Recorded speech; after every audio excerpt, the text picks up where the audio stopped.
গদ্যপাঠ চ্যানেলে আমাদের আজকের নিবেদন বিভূতিভূষণ বন্দ্যোপাধ্যায় রচিত গল্প ফড় খেলা। শুনতে থাকুন। গল্প ফড় খেলা। চড়কডাঙ্গা ক্ষুদ্র গ্রাম।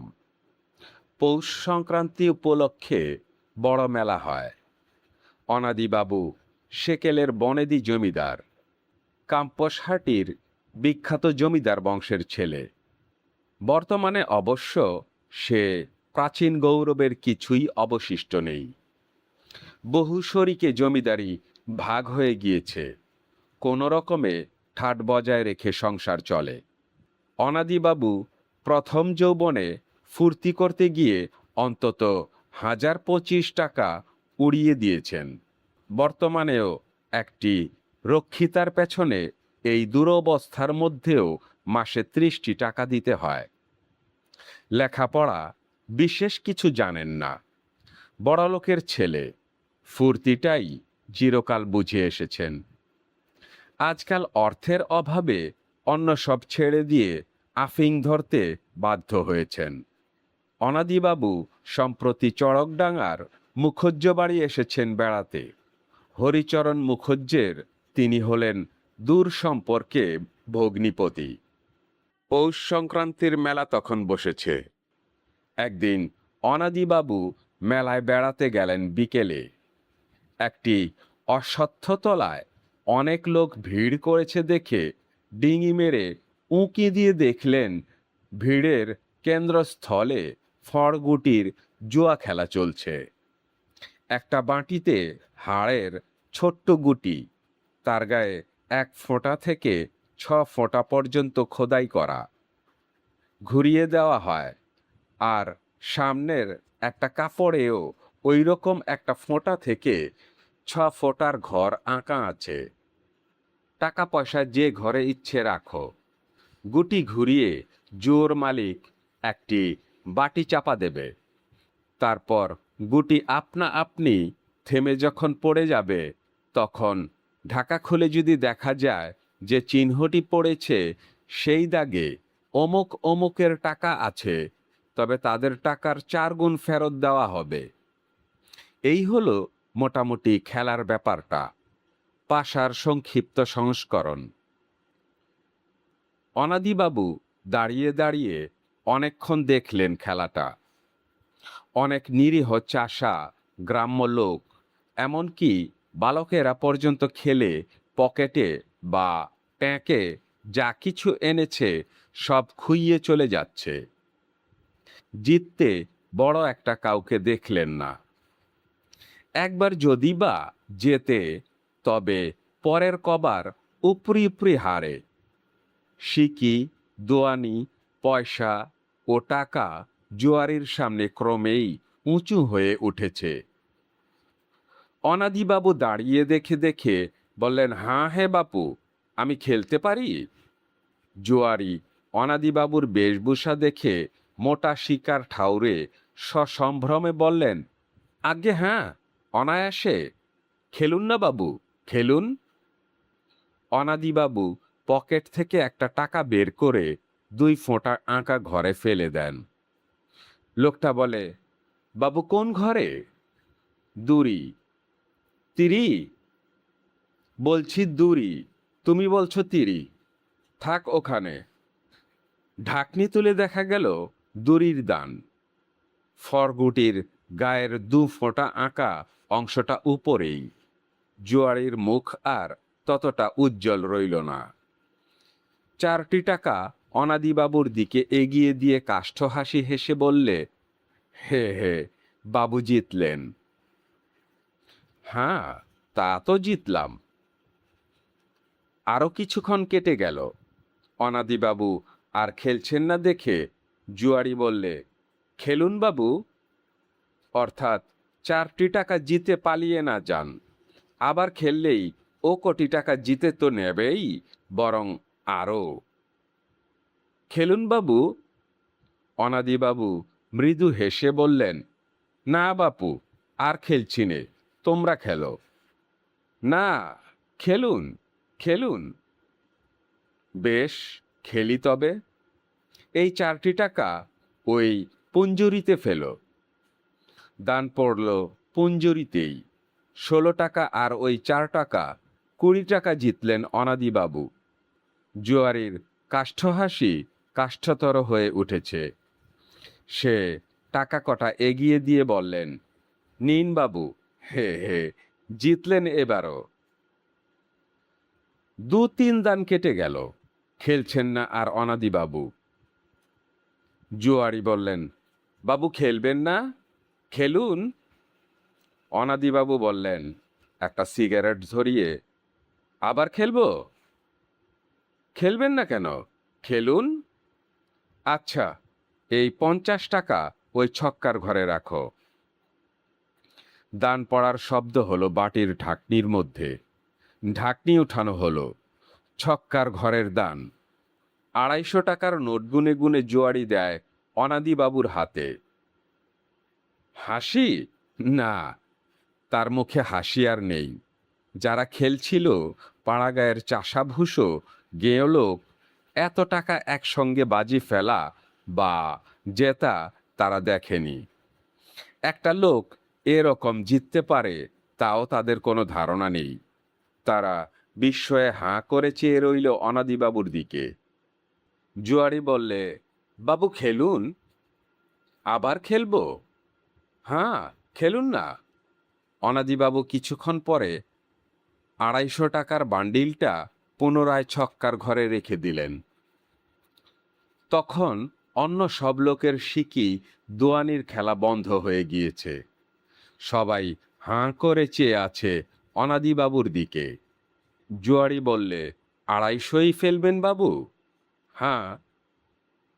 জুয়ারি একটু অস্বস্তি বোধ করলেন। একটু পরে যখন দান পড়ল, তখন তার চোখ ঘোলাটে হয়ে গেল, মুখ ফ্যাকাশে হয়ে গেল। ছক্কার দান পড়েছে। ওর ধাক্কায় 1200 টাকা জিতে গেলেন অনাদিবাবু। সকলের চোখ বড় হয়ে উঠেছে বিস্ময়ে। তখনই আবার খেললেন অনাদিবাবু। 1200 টাকাই পোয়ার ঘরে, অর্থাৎ 1 ফোঁটা আঁকা ঘরে রাখলেন। জুয়ারির মুখ উজ্জ্বল হয়ে উঠল। পোয়ার দান সাধারণত পড়ে না। এইবার ভগবান মুখ তুলে বোধ হয় চাইলেন, নয়তো জুয়ারি সর্বশান্ত। বাবু এইবার ভুল করে বসেছেন বোধ হয়। এই ভুলেই চাল মাত হবে নিশ্চয়। দুরু দুরু বক্ষে জুয়ারি ঢাকনি তুলল। তুলেই তার চক্ষু স্থির। এক চক্ষু দৈত্যের মতো গুটির সঙ্গে একটি মাত্র ফোঁটা ওর দিকে চেয়ে আছে। ওর গা ঝিমঝিম করে মাথা ঘুরে উঠল। গা বমি বমি করল। চোখে কিছু দেখতে পেল না কিছুক্ষণ। 4800 টাকা জিতেছেন অনাদিবাবু। আর এই 1200 মোট কত হলো হিসেব করে দেখো। সমবেত লোক হর্ষকল্লোল করে উঠল। অনাদিবাবু হাত বাড়িয়ে বললেন, দাও। জুয়ারি পাংশু মুখে বলল, বাবু, আর আমার কাছে কিছু নেই হুজুর। এই দেখুন গেজে গোটা কত খুচরো টাকা, সিকি, দোয়ানি পড়ে আছে। সকলে রাগে চিৎকার করে উঠল, তা হবে না, বাবুর টাকা ফেলে কথা কও। ওদের 200 আনা জিতে নিয়েছে জুয়ারি। আজ 2 দিন অনেক পয়সা জিতেছে ও। সকলেরই রাগ আছে ওর উপর। টাকা ফেল, সোজা কথা। বাবুর টাকা মিটিয়ে দাও শালা। আজ তোমার একদিন কি আমাদের একদিন। জুয়ারি অনাদিবাবুর পা ধরে বললে, গরিব, মরে যাব বাবু, মাপ করে দিন।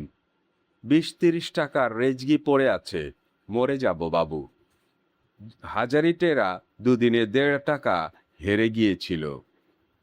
সে সকলের আগে চিৎকার করে বলে উঠল, ওসব হবে না বলে দিচ্ছি। টাকা ফেলে তবে কথা কইবে। আমাদের সর্বশান্ত করে নিয়েছ না তুমি? তোমায় অল্পে ছাড়বো ভেবেছ? টাকা না দিলে তোমার হাড় এক জায়গায়, মাস এক জায়গায়। খুব যখন একটা হইচই শুরু হয়েছে, তখন সবাই মিলে জুয়ারিকে ধরে বসল। চলো বাবুর কাছে, তোমার চালাকি বের করে দিই একেবারে। গ্রামের জমিদার হরিচরণ মুখুজ্জের কাছে ওকে ধরে নিয়ে গেল উন্মত্ত জনতা। অনাদিবাবুর ভগ্নিপতি তিনি, আগেই বলা হয়েছে। তিনিও লোকটি যথেষ্ট প্রজাপীড়ক ও স্বার্থপর। মদে তিনিও অনেক টাকা উড়িয়েছেন। লেখাপড়া সামান্যই জানেন, তবে কথায় কথায় ইংরেজির বকুনি দেন। হরিচরণ বললেন, ব্রাদার, এ আবার কি কাণ্ড বাঁধিয়ে বসে আছো? কি করে, ব্যাপার কি? জুয়ারি কিছু উত্তর দেবার আগে টেরা হাজারি এগিয়ে গিয়ে হাত জোর করে সব বুঝিয়ে দিলে। 5,000 টাকা বাবু ও এখন দেবে, তবে ওকে ছাড়ুন। আমরা যদি হারতাম তবে কি ও ছাড়ত? বাবু জিতেছেন। বলিহারি খেলা বটে বাবুর। আমরা তাজ্জব একেবারে। যা ফেলে তাতেই দান পড়ে। আমাদের মুখে তো রা নেই একেবারে। এখন টাকার বান্ডিল জিতেছেন। ও বেটা এখন হাতে পায়ে পড়ছে। বলি, 1200 টাকা যদি ও জিতত তবে নিত না? হরিচরণ বাবু টেরা হাজারিকে ধমক দিয়ে থামিয়ে অনাদিবাবুকে বললেন, কি বলো ভাই, তোমার যা ইচ্ছে তুমি করো, যা হয়। অনাদিবাবু জুয়ারিকে ডাকলেন। সে বেজায় ভয় খেয়ে গিয়েছে উন্মত্ত জনতার গতিক দেখে। বেচারি নবমীর পাঁঠার মতো কাঁপছে। সে হাত জোর করে এগিয়ে গেল। অনাদিবাবু বললেন, নাম কি? আজ্ঞে গজাধর লস্কর। বাড়ি? আজ্ঞে বাবু, হুগলি ঘুটে বাজারে আমার। ফরগুটি খেলা শিখেছ কার কাছে? আজ্ঞে করিম বস্ক সর্দার ছিল বড্ড ভারী জুয়ারি গেঁয়র। তিনি আমার গুরু। আমি 7 বছর তাঁর সাগরেদি করি। গুরু মারা বিদ্যে হয়েছে? আজ্ঞে যা বলেন। গজাধর নস্কর চুপ করে রইল। এখন কোনো রকমে সে পরিত্রাণ পেলে বাঁচে। কথা আর সে কি কইবে? অনাদিবাবু বললেন, চাষাভূষর সর্বনাশ করে বেড়াও। এ খেলার অন্ধি সন্ধি তুমি কিছুই জানো না। আজ্ঞে আজ্ঞে। না, শোনো, তুমি কিছু জানো না এ খেলার। কখনো এ খেলা খেলো না। দেখবে? এই দেখো, ফরগুটি নিয়ে এসো। টেরা হাজারির দল ও ফরগুটি খেলার বাটি, ফর, মায়, 1, 2 আঁকা তেরপলের চটখানা পর্যন্ত বাজেয়াপ্ত করে নিয়ে এসেছিল। ওরা বললে, এই যে বাবু। অনাদিবাবু বললেন, ঘুটি ঘোরাও। ঘুরিয়ে ঢাকনি চাপা দাও। গজাধর নস্কর তাই করল। একটু ঘুরে গুটি পড়ার শব্দ হলে ঢাকনির মধ্যেই। অনাদিবাবু বললেন, তুমি তো মস্ত ওস্তাদের সাগরেদ। শব্দ শুনে বুঝতে পারলে কি দান পড়েছে? আজ্ঞে না, আমি শুনিনি তেমন ভালো করে। আমি বলছি, তিরির দান পড়েছে, তুলে দেখো। গজাধর ঢাকনি তুলে ফেললে। সমবেত জনতা সবিস্ময়ে চেয়ে দেখলে ঠিক 3 ফোঁটার দান পড়েছে বটে। অনাদিবাবু বললেন, শব্দ শুনে তুমি কই বলো এবার। ঘোরাও, চাপা দাও। গুটি পড়ার শব্দ হলো। গজাধর কান পেতে শুনলে। বলো, কত দান পড়েছে? আজ্ঞে ছক্কা। না, চৌকা। তোলো ঢাকনি। গজাধর ঢাকনি তুলতে সমবেত জনতা হুমড়ি খেয়ে পড়ল দেখতে। চৌকোর দানি বটে। অনাদিবাবু মৃদু হেসে বললেন, দেখলে? আচ্ছা, আবার বলো। ঘোরাও গুটি, চাপা দাও। মন্ত্রমুগ্ধ সবাই চুপ করে আছে। গুটি পড়া তো দূরের কথা, সূঁচ পড়লেও তার শব্দ শোনা যায়। অনাদিবাবু বললেন, কত দান পড়ল? গজাধর বললে, আজ্ঞে বাবু, শব্দ শুনে আমি বলতে পারবো না। আমার ওস্তাদও বলতে পারতেন না। কখনো শুনিনি শব্দ শুনে কি দান পড়েছে তা বোঝা যায়। যায় না? তবে আমি বলছি কি করে? তিরির দান পড়েছে। ঢাকনি তোলো। ঢাকনি তোলা হলো। গলা লম্বা করে সবাই চেয়ে দেখল তিরির দানই পড়েছে বটে। আশ্চর্য!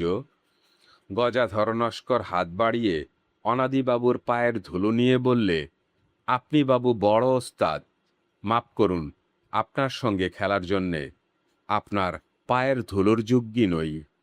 আপনি ওস্তাদ, আমি শাগরেদ, চরণে রাখুন বাবু। অনাদিবাবু মৃদু হেসে পকেট থেকে আগের জেতা সেই 1200 টাকা বের করে দিয়ে বললেন, এই নাও, নিয়ে যাও তোমার টাকা। সে কি, 5000 টাকা গেল? আবার সাবেক 1200 টাকাও ফেরত কিরকম? টেরা হাজারি সকলের আগে বলে উঠল, বাবু, অমন করে ওকে নাই দিলে আমরা যাব কোথায়?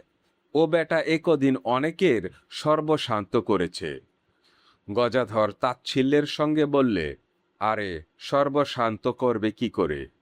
খেলেন তো সব 1 পয়সা 2 পয়সা, বড় জোর 2 আনা 4 আনা। টেরা হাজারি বললে, তা যাই খেলুক, তুমি সব ফতুর করেও নাওনি? হরিচরণ বাবু ধমক দিয়ে বললেন, চুপ। অনাদিবাবু বললেন, যাও, আজই ফরগুটি তুলে এখান থেকে চলে যাও। চাষা ঠকিয়ে আর তোমাকে এখানে আয় করতে দেব না। হরিচরণ বাবু তামাক টানতে টানতে বললেন, বেশ, চলে যাও, ক্ষতি নেই, কিন্তু আমাদের যাত্রার জন্যে 200 টাকা চাঁদা দিয়ে যাও। আরও 2 রাত যাত্রা হবে এখানে। টেরা হাজরি বলে উঠল, বহুত আচ্ছা, বাহ। হরিচরণবাবু ধমক দিয়ে বললেন, চুপ।